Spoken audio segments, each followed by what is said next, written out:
मैं शहर में अपने मामा के घर रहता था। मामा दुबई में एक बड़ी कंपनी में नौकरी करते थे। मामी जवान और खूबसूरत थी।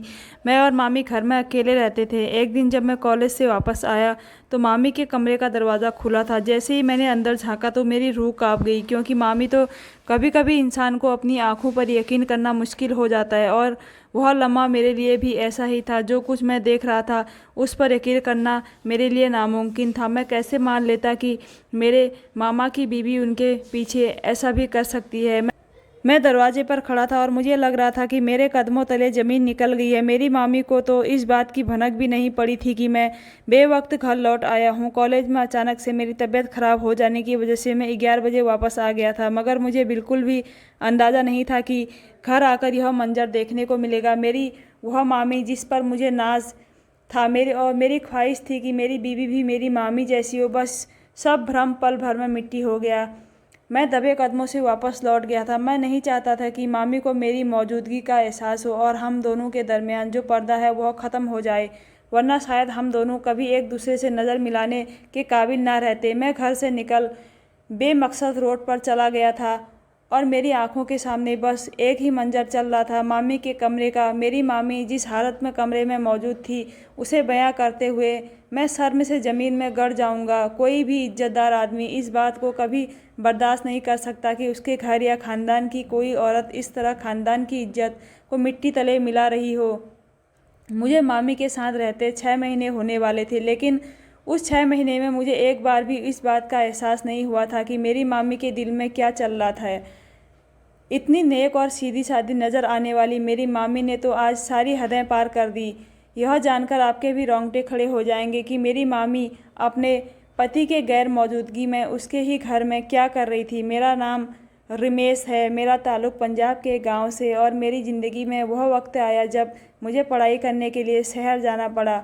हमारे हालात इतने अच्छे नहीं थे कि मैं हॉस्टल का किराया दे सकता, इसलिए जब मैं शहर गया तो पढ़ाई के साथ साथ मैंने छोटी मोटी नौकरी भी शुरू कर दी। शहर में मेरे मामा भी रहते थे, लेकिन मुझे उनके घर जाकर रहना बिल्कुल मुनासिब नहीं लगा, क्योंकि उनकी शादी 2 महीने ही हुए थे और 15 दिन में उन्हें वापस दुबई चले जाना था। लेकिन जैसे ही मेरे मामा को इस बात का पता चला कि मैं पढ़ाई के लिए शहर आया हूँ और उनसे मुलाकात नहीं हुई है, तो मुझसे फ़ोन करके बहुत नाराज़ हुए। मैंने डरते हुए मामा को बताया कि उनकी नई नवेली शादी की वजह से मैं उनके घर में नहीं आया हूँ, कि कहीं मेरी वजह से वह लोग परेशान ना हो जाए। यह सुनकर तो मामा मेरे से खफा हो गए और कहने लगे, तुम्हारी मामी बहुत ही अच्छी है, बहुत ही ज़्यादा मोहब्बत करने वाली है। तुम एक दफ़ा घर आओगे तो तुम्हें खुद पता चल जाएगा। मामा की नाराज़गी को देखते हुए मैं उनके घर चला गया और पहली दफ़ा अपनी मामी से मिला था, क्योंकि जब उनकी शादी थी तो मेरे एग्ज़ाम चल रहे थे, इसलिए मैं उनकी शादी में नहीं जा सका था। मामी से मिलकर मैं तो हैरान ही रह गया, और वह उम्र में मेरे मामा से आधी और हसीन और खूबसूरत थी। शायद यह सब मामा की दुबई वाली नौकरी और पैसे का कमाल था। मामी मुझे भी बहुत मोहब्बत से मिली और कहने लगी, रमेश यह तो बहुत ही बुरी बात है, जब यहाँ तुम्हारे रिश्तेदार मौजूद हैं तो तुम इस तरह हॉस्टल की ज़िंदगी गुजारने की क्या ज़रूरत है। कल ही अपना सामान उठाओ और हमारे घर शिफ्ट हो जाओ। अभी तुम्हारे मामा के जाने में 20 दिन बाकी है और तुम्हारे मामा के जाने के बाद यह घर तुम्हारा ही रहेगा। मुझे भी सहारा मिल जाएगा, वरना मैं तो यह सोच सोच कर परेशान थी कि तुम्हारे मामा के जाने के बाद मैं अकेले किस तरह रहूँगी। बात सुनकर मैं उनके अंदाज से बहुत ही ज़्यादा खुश हो गया। ऐसा लग ही नहीं रहा था जैसे उनकी और मेरी पहली मुलाकात है। मामा ने मुझ पर बहुत ज़्यादा जोर डाला कि अब मैं हॉस्टल में रहने की बात ना करूं, अगर करूंगा तो वो कभी मेरी शक्ल नहीं देखेंगे। मजबूर होकर अगले दिन मैं मामा के घर शिफ्ट हो गया। इस तरह मुझे पढ़ाई करने के साथ साथ नौकरी की भी ज़रूरत नहीं थी और मैं अपनी पढ़ाई पर पूरी तवज्जो दे सकता था। लेकिन मुझे क्या मालूम था कि मेरा यह फैसला मेरी ज़िंदगी का रोग बनने वाला है। 20 दिन झटपट गुजर गए और मामा के जाने का वक्त आ गया।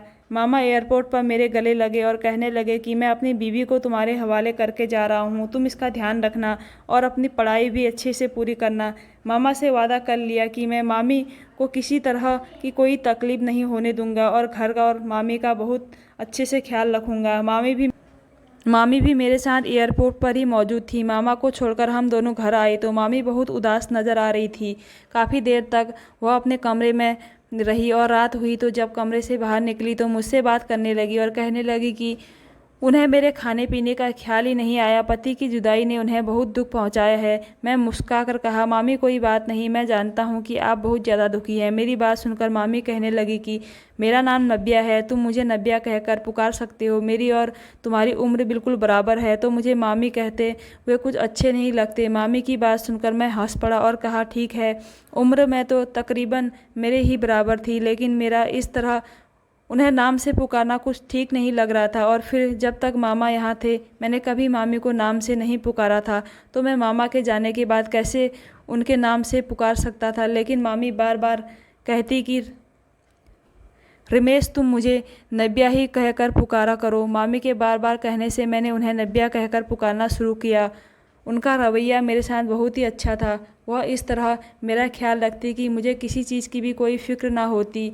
मेरा उठना बैठना खाना पीना सब कुछ नब्या के साथ ही हो गया था। मैं जब तक यूनिवर्सिटी से लौटकर आता तो मेरे इंतज़ार में बैठी रहती और मेरे साथ ही खाना खाती। अक्सर मामा का फ़ोन आता तो हम दोनों एक ही साथ बैठे होते। वह मेरे सामने ही मामा से खूब सारी बातें करती और मेरी भी मामा से बात करवाती। मेरी मौजूदगी में मामा पूरी तरह बेफिक्र हो गए थे कि उनकी बीवी अकेले नहीं है। मामी को कहीं भी घूमने जाना हो तो वह मेरे ही साथ जाती, शॉपिंग पर भी मैं ही लेकर जाता। हर गुजरते दिन के साथ हम दोनों एक दूसरे के करीब होते जा रहे थे। मामी का अंदाज़ इस तरह मोहब्बत करने वाला था कि मैं कभी कभी हैरान रह जाता। पता नहीं उन्होंने मामा से किस तरह शादी कर ली थी, जबकि ना ही उनकी उम्र मामा के बराबर थी और ना ही उनके अंदाज मामा जैसे थे। देखा जाए तो दोनों एक दूसरे के बहुत ही अलग थे। मामा को गए हुए पूरे 1 महीना हो गया था और उस 1 महीने में मैं और नब्या एक दूसरे को बहुत अच्छी तरह रह रहे थे। एक दिन मेरे कॉलेज के दोस्त किसी काम से घर आए तो नब्या को देखकर हैरान रह गए। मैंने उन्हें बताया कि यह नब्या मेरी मामी है, तो उन्हें बिल्कुल भी यकीन नहीं आया। फिर जब नब्या उन्हें शरबत पेश करके चली गई तो वह कहने लगे, यार इस कदर हसीन मामी होते के बावजूद तुम्हारे मामा कैसे दुबई चला गया? इतनी खूबसूरत बीवी को तनहा छोड़कर कैसे जा सकता है? तुम्हारे मामा को जरा भी खौफ नहीं आया? अपने दोस्त की बात सुनकर मैं उन्हें खामोश रहने का इशारा किया तो वह लोग आहिस्ता आहिस्ता बात करने लगे कि इतनी खूबसूरत लड़की के रहते हुए तो कोई भी उसका आशिक हो सकता है। मेरे दोस्त मेरे मामी पर जैसे आशिक हो गए थे। मैंने उन लोगों की बातों को मजाक में डाल दिया था। लेकिन रात को जब नब्या किचन में चाय बना रही थी तो मैं इत्तेफाक से कमरे से पानी लेने के लिए निकला था। मैं पानी की बोतल लेना भूल गया था और रात के 1 बजे प्यास लगने पर मुझे कमरे से निकलना पड़ा। पहले तो नब्या को किचन में देखकर मैं चौंक गया और फिर उसके बाद उसका लिबास देखकर हैरान हुआ।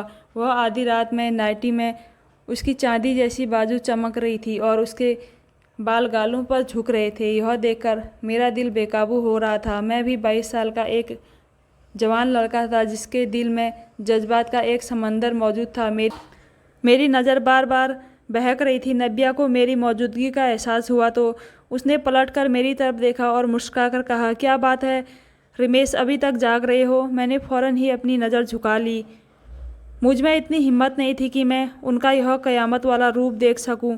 मैंने नब्या से कहा कि आज रात आपने मेरे कमरे में पानी की बोतल नहीं रखी थी और मुझे भी ध्यान नहीं आया, इसलिए पानी पीने के लिए आया हूँ। मेरी बात सुनकर नब्या ने कहा कि शायद तुम्हें ख्याल नहीं आया होगा। अचानक ही मेरे करीब आ गई, मेरे होश उड़ गए।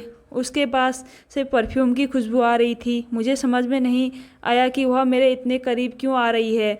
और फिर नब्या ने मेरे हाथ से खाली बोतल ली और पानी भरकर मेरे हवाले कर दिया। उसकी यह हालत देखकर मेरे होश खोने लगे थे, इसलिए मैं जल्दी से कमरे में आकर दरवाज़ा बंद कर लिया। अगर मैं थोड़ी देर और उसके पास होता तो शायद कोई गलती कर बैठता। यह सोचकर मेरा दिल काँप रहा था कि मेरी कहीं बदली नज़रों का नब्या को महसूस नहीं हुआ होगा। अगर उसे कोई भी ऐसी बात पता चली तो मैं हमेशा के लिए उसकी नज़रों में गिर जाऊंगा। मुझे बार बार यह ख्याल सता रहा था कि नब्या मेरी मामी है और उसके लिए मेरे ऐसे बात बिल्कुल भी ठीक नहीं है। मेरे अंदर एक जंग छिड़ गई थी। कभी मुझे मामा का ख्याल आता तो कभी नब्या का वजूद मेरी आंखों के सामने लहराता है। मेरे इम्तिहान आहिस्ता आहिस्ता करीब आ रहे थे और मैं खुद को नब्या से दूर रखकर पढ़ाई में ध्यान दे रहा था। उस रात के बाद मैं खुद को नब्या से बहुत ज़्यादा दूर कर लिया था। मेरे दोस्त अक्सर ही पढ़ाई के लिए मेरे पास आने लगे थे। नब्या भी आकर हमारे साथ ही बैठ जाती है और बहुत बातें करती। बेचारी भी तन्हाई का शिकार थी। कभी कभी तो मुझे मामा पर गुस्सा आता था कि उन्हें नब्या को अपने साथ ले जाना चाहिए था या फिर वह खुद ही हमेशा के लिए वापस आ जाते। अपनी बीवी को तनहा छोड़कर जाना कहाँ की अच्छी बात है, लेकिन मामा को अपने दुबई की नौकरी बहुत ज़्यादा ज़रूरत थी। मामा को भी अकेले दुबई में रहते सालों गुजर चुके थे, लेकिन उन्हें वहाँ के पैसों की आदत हो चुकी थी और पंजाब वापस आकर उनका गुजारा मुमकिन नहीं था। मेरे दोस्त की मामी के साथ अच्छी खासी दोस्ती हो चुकी थी और अब हम सबके दरमियान एक तकलीफ वाला माहौल रहने लगा था। मामी खुद ही मेरे दोस्तों को कहती कि वह यहीं आकर पढ़ाई किया करें, इस तरह उनका भी दिल लग जाता है। हमारे इम्तिहान का सिलसिला शुरू हो चुका था और कॉलेज में पढ़ाई भी बहुत ज़्यादा हो रही थी। मैं हद से ज़्यादा बिजी हो चुका था और नब्या अक्सर मुझे उस बात पर शिकवा करने लगी कि अब मैं पहले की तरह नहीं रहा, ना ही उनसे बात करता हूँ और ना ही बाहर लेकर जाता हूँ। मैं उनसे वादा कर लिया कि मैं इम्तिहान के बाद उन्हें ज़रूर बाहर लेकर जाऊँगा। और फिर नब्या की नाराज़गी दूर करने के लिए एक रात मैं बाहर से खाना लेकर आया और हम दोनों ने एक साथ बैठकर खाना खाया और काफ़ी देर तक एक साथ वक्त गुजारा। इस रात को मैं पढ़ाई भी नहीं की और जल्दी सो गया। सुबह कॉलेज गया तो बाहर से खाने की वजह से तबीयत ख़राब हो गई। मेरे पेट में बहुत दर्द हो रहा था। मुझे बाहर के खाने की आदत नहीं थी, मुझे घर के खाने की आदत थी। शहर का खाना मुझे रास नहीं आया था और जब 10 बजे के करीब मेरी तबीयत बहुत ज़्यादा ख़राब हो गई तो मैं कॉलेज से आधी छुट्टी ले ली। मैंने सोचा कि घर जाकर आराम करूँगा क्योंकि मुझे जल्दी ठीक होना था ताकि मेरे इम्तिहान अच्छे से हो सके। मगर मुझे क्या खबर थी कि मेरे घर जाकर मुझे एक ऐसा मंजर देखने को मिलेगा जिसे देखने के बाद मुझे अपने पैरों पर खड़ा होना मुश्किल हो जाएगा। मैं आमतौर पर अपने दोस्त के साथ ही